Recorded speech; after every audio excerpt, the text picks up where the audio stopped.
welcome to my first in a series of video tutorials for how you can homebrew your Wii or virtual Wii inside of a Wii U in 2020.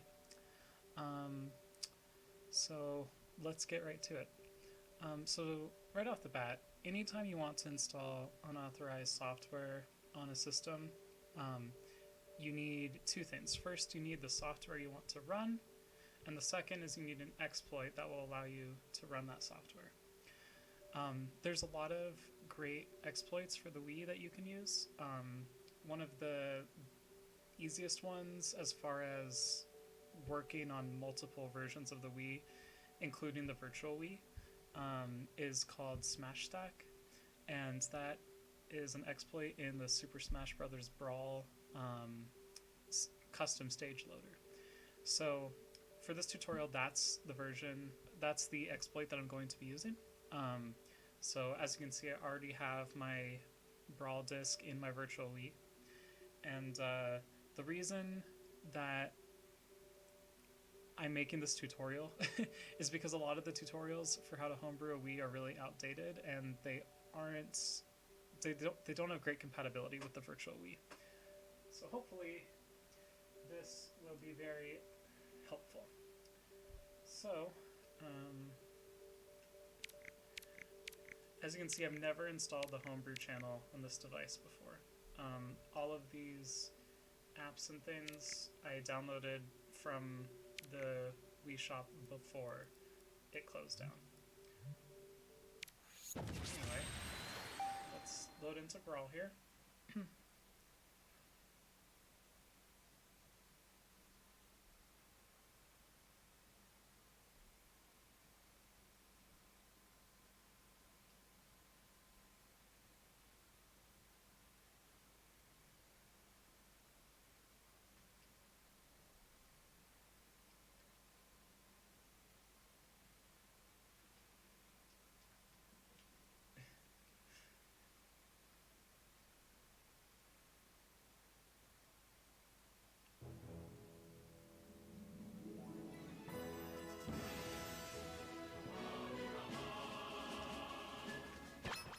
Alright, so we're in Brawl. We're gonna go into the custom stage loader, which I actually don't remember where it is.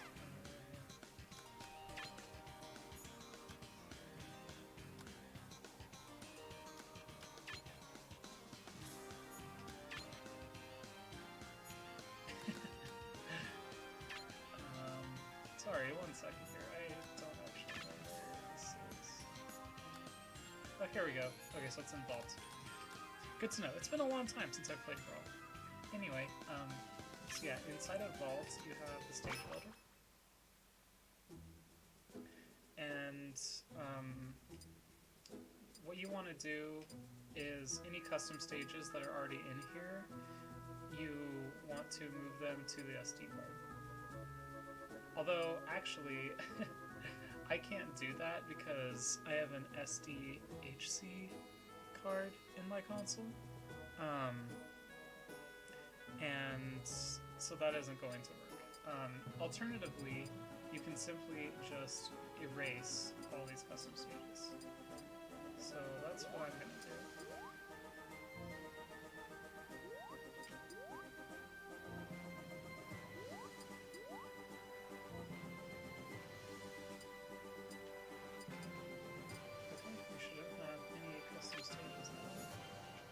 That's just to create a new stage. Okay. Now, the reason you need to either delete or copy those to your SD card is this exploit doesn't work if you have custom stages. So anyway, I've exited the stage builder. And now we're going to prepare an SD card to load this exploit into Brawl. So, down here, you can see that I have my SD card already plugged into my computer. I actually just ripped this straight out of a digital camera of mine, so that's why it has this DCIM folder. That doesn't matter. I'm just going to put it right back in my digital camera right afterwards. the Wii is not going to care about this folder, it's not looking for this folder, so it'll be fine. Although, if you are going to rip it straight from your digital camera, I would recommend backing up your pictures just in case. But otherwise, you should be good to go. Now, up here we have those two things I was talking about. You need an exploit and code that you wish to run. So our exploit is smash stack.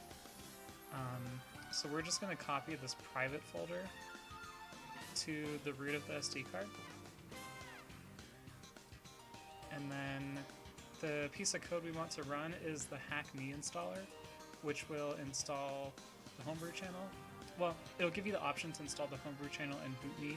Bootme isn't going to work on a virtual Wii, so I'm not going to be able to install that on this particular device, but I am going to want to install the Homebrew Channel. So if you go in here, there's a lot of text files and stuff. The only thing that really matters for us is this boot.elf file. So we're going to copy that into the root of our SD card. This bootmini.elf, that is used for if you already have bootme installed and you want to launch the hack.me installer from bootme without having to run another exploit. But like I said, we can't run bootme on a virtual Wii anyway, so I'm not even going to bother with that file.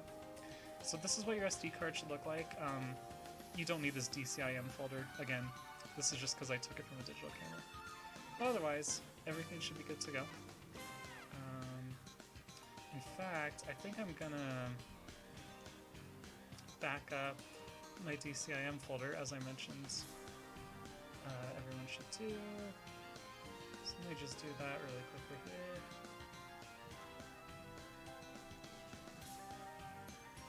So I'm just gonna back this up.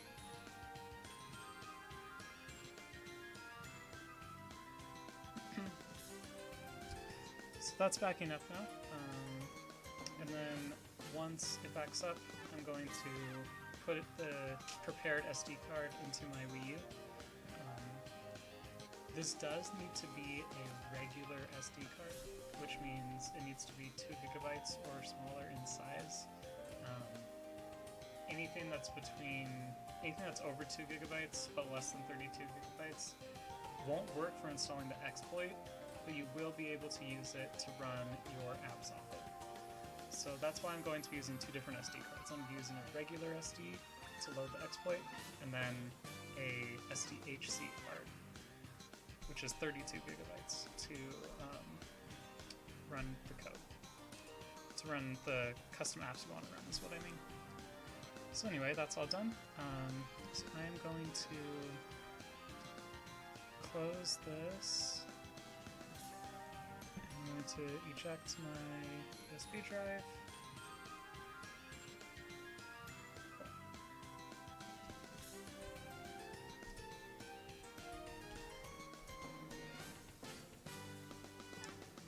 So I've removed the SD card from my computer. I'm going to go ahead and put it inside my Wii U. Just to be safe, you should wait until you're already in Brawl before you insert this card, because it's possible that the virtual Wii might delete the exploit file if it finds it, but it can't do that if you're already in a game. So that's why I'm waiting until I'm already in Brawl.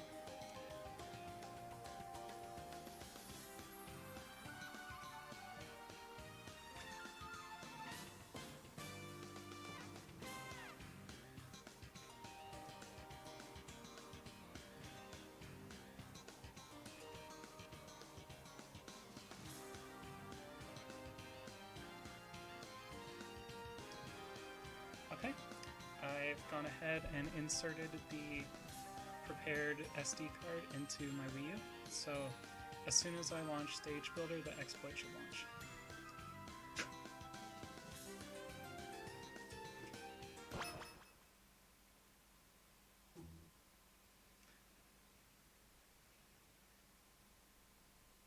And here we go. So this is what the Homebrew Channel installer looks like. It's going to make us wait for a little bit for a variety of reasons. One is that it's looking for vulnerable exploits that it can use to install itself, and the other is that back in the day, when Wii Homebrew was first a thing, there was a lot of issues with people trying to like sell the Homebrew channel, even though the developers wanted it to be for free. So they make you watch this warning for a while, and then it'll say press 1 to continue. So you can go ahead and do that. So yeah, as you can see, the installer has detected that BootMe cannot be installed, and that's because this is a virtual Wii inside of a Wii U. But the Homebrew channel can, and that's the only one we really care about. So we're going to hit continue, and we're going to install the Homebrew channel, and it's going to ask you to confirm, so we'll just say yes. Now while this is going, oh no, it was very quickly. So yeah, you can always uninstall it if you ever need to, but you shouldn't need to. And then you can click exit.